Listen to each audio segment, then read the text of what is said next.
নমস্কার বন্ধুরা, আপনাদের স্বাগত জানাই আমাদের ইউটিউব চ্যানেল রান্নাঘরের গল্প থেকে।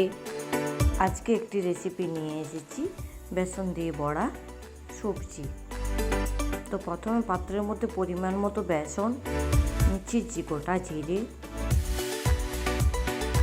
নিচ্ছি, খাবার সোডা দিচ্ছি, লঙ্কা কুচি দিচ্ছি, পরিমাণ মতো লবণ, পরিমাণ মতো হলুদ, এরপর দিচ্ছি পেঁয়াজ কুচি। তো সব একসাথে মিশিয়ে নেব। এবার দিচ্ছি পরিমাণ মতো জল। এবার সব একসাথে মেখে নেব।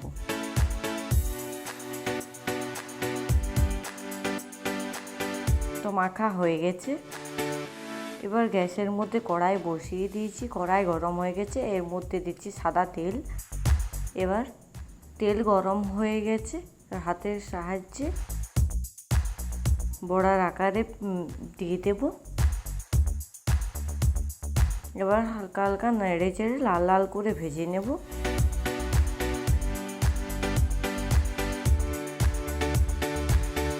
লাল করে ভাজা হয়ে গেছে, এবার তুলে নেব।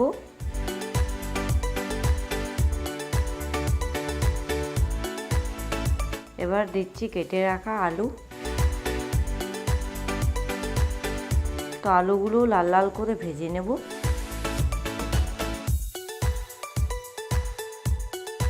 লাল লাল করে ভাজা হয়ে গেছে, এবার তুলে নেব।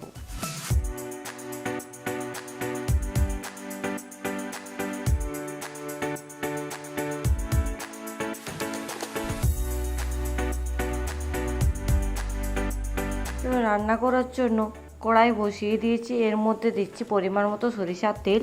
এর মধ্যে দিচ্ছি ফোড়ন, দুটো এলাচ, তেজপাতা, দারচিনি, লবঙ্গ, দিচ্ছি লঙ্কা কুচি, আদা কুচি, রসুন কুচি। এবার সব একসাথে ভেজে নেব।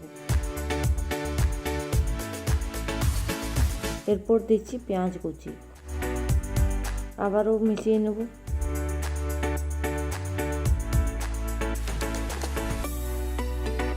এরপর দিচ্ছি টমেটো কুচি,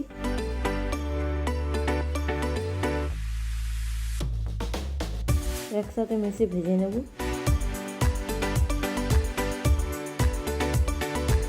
এবার দিচ্ছি হলুদ গুঁড়ো আর লবণ, দিচ্ছি জিরে গুঁড়ো, ধনিয়া গুঁড়ো, আবারও একসাথে মিশিয়ে ভেজে নেব।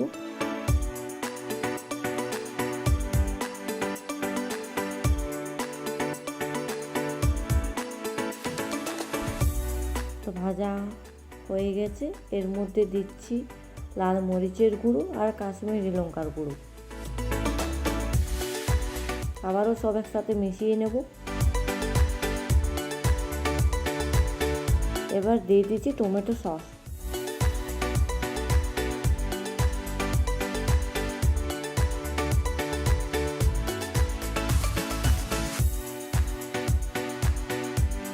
আবারও মিশিয়ে নেব। এবার দিচ্ছি পরিমাণ মতো চিনি। এবার দিয়ে দিলাম আগে থেকে ভেজে রাখা আলু, আবারও নেড়ে চেড়ে মিশিয়ে নিলাম। তো মেশানো হয়ে গেছে।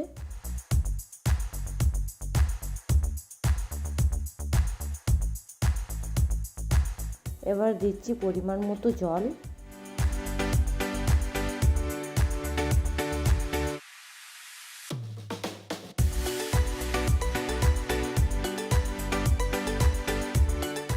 এবার দিয়ে দিচ্ছি ভেজে রাখা বেসন বড়াগুলো।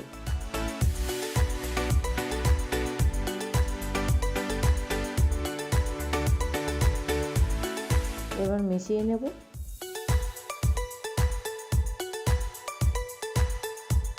আর একটু জল দিয়ে দিচ্ছি।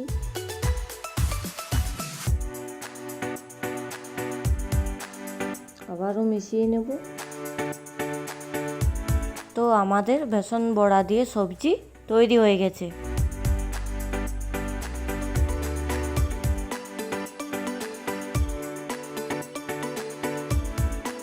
আমাদের এই রেসিপি যদি আপনাদের ভালো লাগে থাকে তাহলে অবশ্যই একটি লাইক, শেয়ার, সাবস্ক্রাইব করবেন।